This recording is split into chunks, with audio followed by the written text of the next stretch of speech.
Nós estamos de volta e eu não quero perder tempo.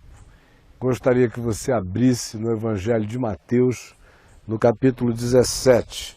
É um texto que carrega uma peculiaridade interessante. Você está vendo aí imagens de peixes aqui no nosso cenário da Vem Ver TV. E é sobre peixes que eu quero ler. Enquanto eu estiver lendo, você vai acompanhar essas imagens de peixinhos, tá bom? Evangelho de Mateus, no capítulo 17, do verso 24 ao verso 27. Você fica vendo os peixinhos e acompanha essa leitura com toda atenção.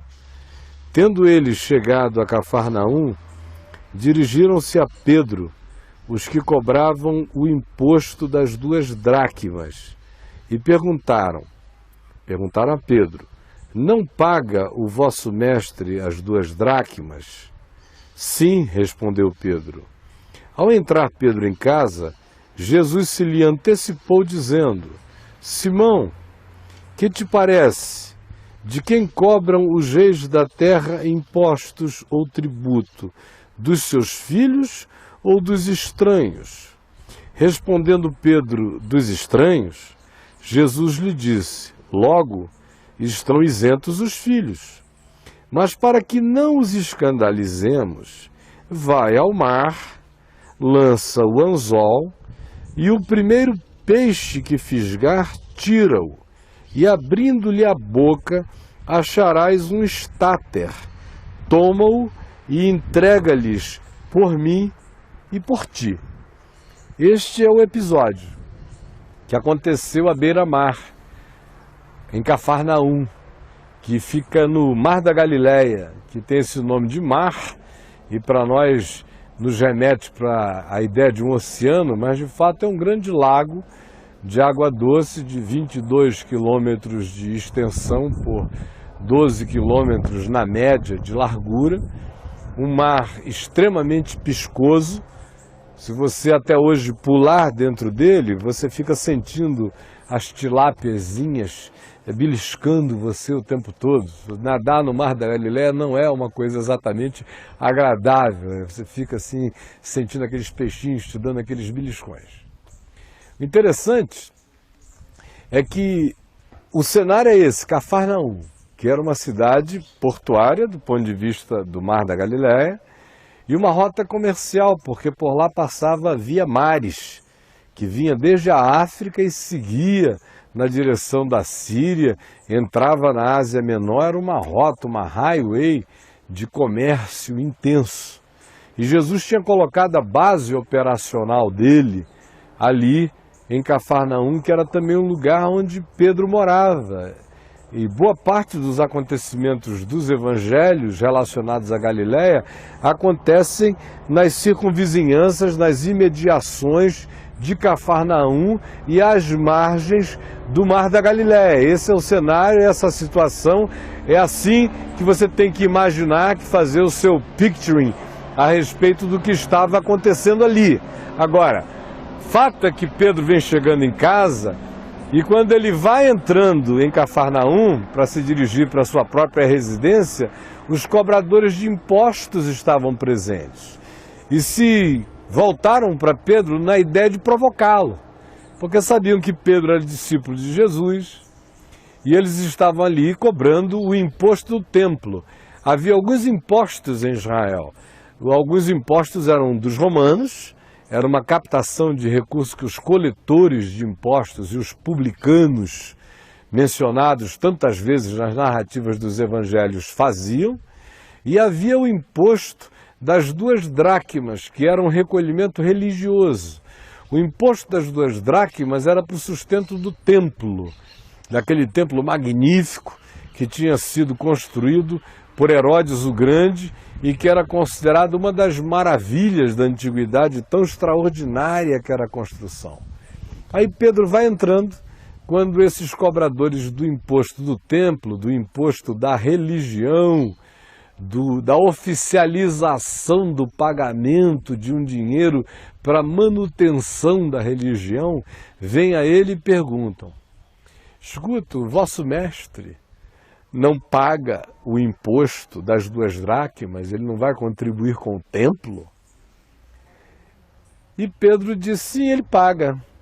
E provavelmente Pedro tenha dito que Jesus pagaria o imposto, talvez nem porque tivesse visto Jesus pagando o imposto antes, porque não há nenhuma alusão ao fato de que Jesus pagasse o imposto do templo, além do que ele morava na Galileia, não tinha envolvimento nenhum com o templo, foi muito poucas vezes lá, e na idade adulta, as vezes que ele foi sempre foram vezes conflituosas, e a última foi aquela onde se montou o teatro do assassinato dele. De modo que Jesus e o templo é uma relação tensa.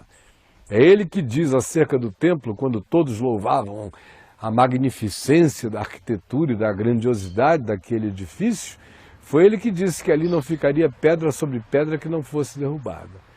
O fato é que Pedro diz, sim, ele paga sim o imposto das 2 dracmas, e não era pouco dinheiro.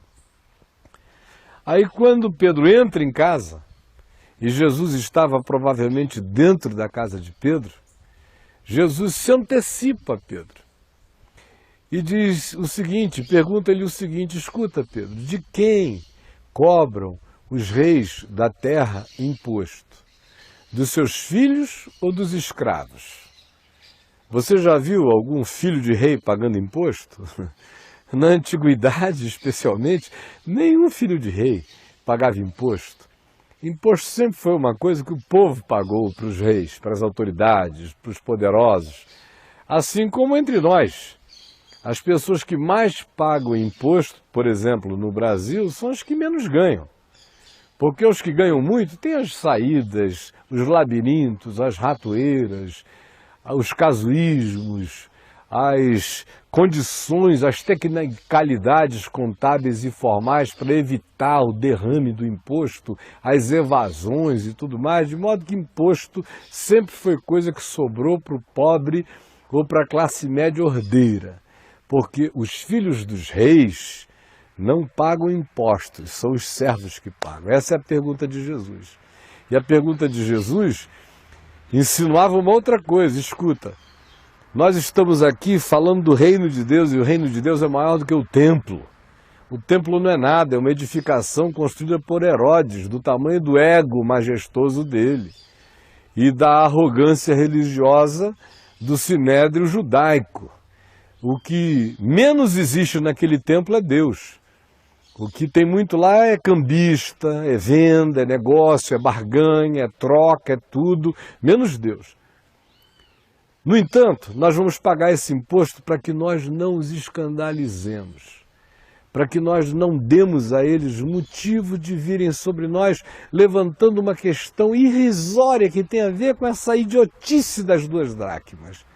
E eu estou preocupado em não criar nenhum impedimento para a mensagem do reino de Deus por causa de uma besteira dessa que está sendo levantada por eles como provocação a mim.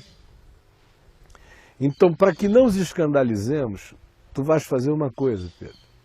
Tu vais ao mar, e você está vendo aí imagens de novo do laguinho, dos peixinhos, e você vai jogar um anzol, não era uma tarrafa é fácil, né? E especialmente no Mar da Galileia, se você jogar na tarrafa, pode cair no lugar certo, pode vir muito peixe. Mas tu vai jogar um anzol. O anzol individualiza a pescaria, personaliza a pescaria. É entre o homem e o peixe, e um peixe. Tu vais pegar o teu anzol e tu vais jogar. Não é uma malhadeira, é um anzol. E o primeiro peixe que fisgar, tu tiras. Porque quando tu tirares esse peixe, abre a boquinha dele, que tu vais encontrar dentro da boca desse peixe um estáter. O estáter era um outro valor antigo de moeda, um valor monetário, era um real local, um antigo cruzeiro, um dólar local, um euro local, era um dinheiro local dos romanos, que equivalia a 4 dracmas. Por isso é que Jesus disse, tu vais... Abre a boca do peixe que tu fisgares, tira o estáter, e com um estáter tu vais pagar 2 impostos. Paga por mim e paga por ti. E eu posso até imaginar a cena. de Pedro indo até o Mar da Galileia, que fica bem perto da casa dele. Até hoje a gente tem as ruínas da casa de Pedro lá em Cafarnaum, e a distância entre a casa dele e a água não chega a dar 200 metros. E ele foi até a água e jogou um anzol. Ele que estava acostumado à pesca industrial, de malhadeira, jogou um anzolzinho, pá. Aí vem lá um peixinho que fisga. Aí quando fisga ele puxa. Aí ao puxar ele abre a boquinha do peixe e encontra um estáter. Jesus conhecia todos os peixinhos do Mar da Galileia. E inclusive sabia que tinha um peixinho que estava entalado com um estáter e tinha engolido. Alguém tinha deixado cair um estáter. E o peixe pensou que era alguma coisa, viu aquele negócio brilhoso, foi lá, como todo peixe é curioso, né? Ele se entalou com o estáter, ele ficou entalado com o estáter, que era a salvação do imposto. Com o estáter se pagaria o imposto do templo. É interessante também a ironia de Jesus, né?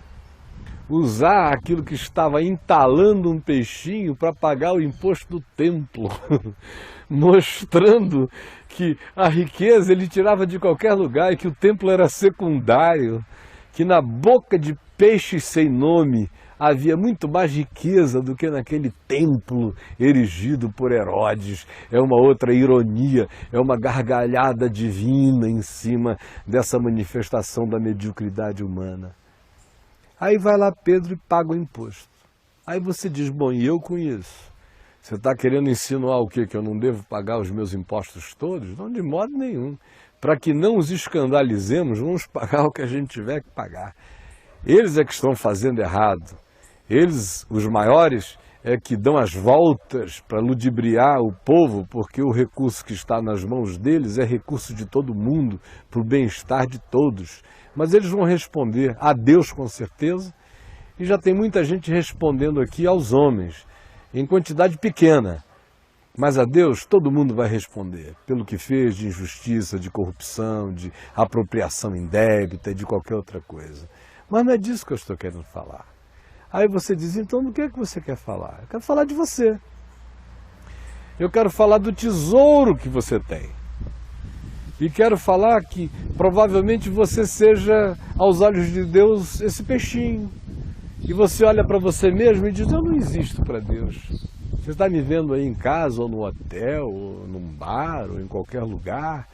Tem gente assistindo pela internet, no mundo inteiro, clicando e vendo agora o que eu estou falando nesse exato momento. E diz, mas será que eu existo para Deus? Eu não existo para o meu pai, que não me dá a mínima, para minha mãe, que não me leva em consideração, os meus irmãos, que não me levam a sério. Ultimamente nem a minha namorada está me levando a sério. Eu estou me sentindo carente, esburacado, vazio. Só tenho nome na identidade, não sinto que eu sou querido, que eu sou amado, que eu sou incluído. E dentro de mim eu só sinto esse entalo, essa agonia, esse desconforto, no meio de uma existência onde eu não sou coisa nenhuma. Como disse Jean-Paul Sartre, coitadinho, eu tenho muita pena do Sartre, tem gente que acha ele o máximo, eu tenho muita pena do Sartre. O Sartre é que disse, eu não posso crer em Deus porque se eu acreditar em Deus significa que eu sou um zero, que eu não sou nada. Ou seja, Deus é tão absoluto que diante do absoluto de Deus, ele, Sartre, se zerificaria, se tornaria um zero, uma coisa nenhuma. Então, ele prefere não crer em Deus para se sentir alguma coisa. Olha que filósofo extraordinário esse, né? O peixinho do Mar da Galileia estava em situação filosófica melhor do que Sartre. No entanto, falando com você que está entalado, eu quero dizer que você tem nome, você tem endereço e você tem utilidade para Jesus. A riqueza que está dentro de você é maior do que a do templo de Herodes. Aquilo que para você pode ter sido um acidente, e às vezes Deus cria isto, e frequentemente é assim que Ele faz mesmo, Ele deixa que a gente engula coisas pela vida, que a gente se entale com um bocado de coisas que aparentemente começam a nos sufocar, a nos matar, a não caber em nós, a gerar agonia, a angústia. E o estranho é que frequentemente são essas coisas que nos angustiam que Ele transforma nos tesouros que acabarão sendo os grandes bens da gente, as grandes devoluções da gente à vida. Portanto, o que eu estou querendo falar com você tem a ver com a questão da sua identidade para Deus. Imagine a cena. Milhões de peixes no mar da Galileia, a ponto de eu ter dito no início que a gente entra e fica sendo mordido. No meio daqueles milhões de peixes, Jesus conhecia todos e sabia que havia um que estava entalado com um estáter e que o problema daquele peixe era a solução para Pedro. E que o problema daquele peixe era uma história do Evangelho. É um peixinho que entra para a história. É um peixe que traz uma contribuição que fica marcada em páginas eternas para nós. E é por isso que eu estou falando com você. Você que não tem nome, você que não se valoriza, você que porque não se dá valor sai enfiando a boca em tudo que é lugar, come lama, come o que não sabe o que é, se engasga, não acha que existe significado para Deus de modo algum, se sente perdido no meio desse mar de gente sem sentido. Mas fique sabendo hoje que a lógica de Jesus é a seguinte: lá em Mateus, no capítulo 6, ele fez uma pergunta aos discípulos: porventura não valeis vós muito mais do que pardais? Se Deus cuida de pardais, não vai cuidar de vocês?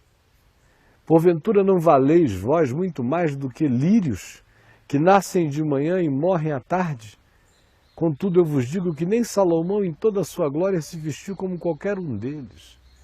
Mas a lógica de Jesus é que quem cuida de lírios e quem cuida de pardais e quem cuida de peixes, cuida muito mais de seres humanos feitos à imagem e semelhança de Deus e com a chance de orar, com a chance de olhar para cima, com a chance de se conectar, com a chance de abrir o peito para receber a invasão do amor de Deus no coração e o significado da vida em si mesmo.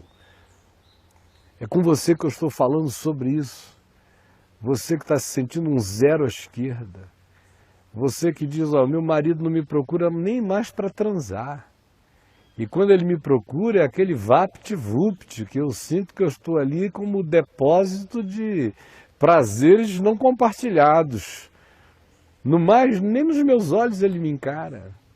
Ou quem sabe você é um pai que está se sentindo assim em relação aos filhos que você amou, criou, deu tudo, e hoje eles ignoram, manipulam você, querem tirar de você no máximo dinheiro, se é que você tem isso para dar, porque carinho mesmo não há devolução. Ou quem sabe você é o marido que ficou de repente mais velho do que a sua esposa, que está bonita, que fez lifting, que fez peeling, que fez plástica, que frequenta uma academia e está toda gostosona, e você está aí com essa barriga de chope, se sentindo meio esquisito, ninguém me dá valor, eu sinto que ela me aceita me fazendo favor. Quanto mais Deus, se a minha mulher, que é minha mulher, precisa de mim, me trata assim, Deus que não precisa de mim, vai querer me querer para quê? Só que Deus te quer. Ele fez você para Ele. E em você, por mais que você seja um vaso de barro, e eu também, Paulo diz que Deus resolveu colocar os tesouros dele em vasos de barro. E esse episódio desse peixinho ilustra isso, esse tesouro num peixinho sem nome, que na sua existência anônima, entra para a história da Boa Nova e do Evangelho, para a história de Jesus, para a história que se vai contar para sempre, com uma contribuição que hoje pode tirar você do buraco. A história desse peixe pode ser a analogia que vai desentalar você agora. E você vai descobrir que aquilo que hoje é o seu espinho na carne, a sua dor e a sua angústia, na mão de Deus vira um tesouro. Se você pegar essa coisa que está aí, nesse desconforto todo prejudicando você, e você disser, se deixar fisgar, se você não resistir ao anzol do amor de Deus, se você não resistir a esse desígnio que está alcançando você agora, porque eu estou aqui como um pescador. Meu nome é Caio, mas eu aqui sou Pedro, obedecendo a uma ordem, jogando meu anzolzinho no mar, na certeza de que Deus conhece todo mundo e na certeza de que o Espírito Santo está falando com você e numa certeza ainda maior de que Ele vai pegar a sua dor, seu desconforto, sua carência, suas lágrimas, sua falta de valor pessoal, vai pegar isso tudo e transformar num valor enorme e vai usar isso que hoje é uma dor como um tesouro de boa nova, que vai ser uma devolução sua vida, como graça por quem foi pescado pelo amor de Deus. Você gostaria hoje de ser pescado pelo amor de Deus? Será que no seu coração você pode crer que aquele que conhece todos os peixinhos do mar da Galileia, de todos os oceanos da terra, conhece muito mais você, sua dor, sua angústia e o seu entalamento? E que a vontade dele é desentalar você, porque ele vai salvar você disso que o entala. E isso que está entalando você vai ser transformado na mão dele em alguma coisa que na praça da vida vai ter um valor e um outro significado. Se você quiser, apenas creia e diga agora mesmo: Jesus, eu sei que eu tenho um nome para ti. Eu sei que eu existo para ti. Hoje eu me sinto como quem não existe para mais ninguém, como um zumbi, como uma alma assombrada, como uma assombração à minha própria casa, mas para ti eu sei que eu tenho nome, eu tenho valor, eu tenho significado. E eu quero ser fisgado por esse teu amor. Eu estou abrindo a boca, eu não vou resistir. Me puxa para a tua mão, tira o que me entala, transforma isso num tesouro, porque eu quero ser teu o resto da minha vida.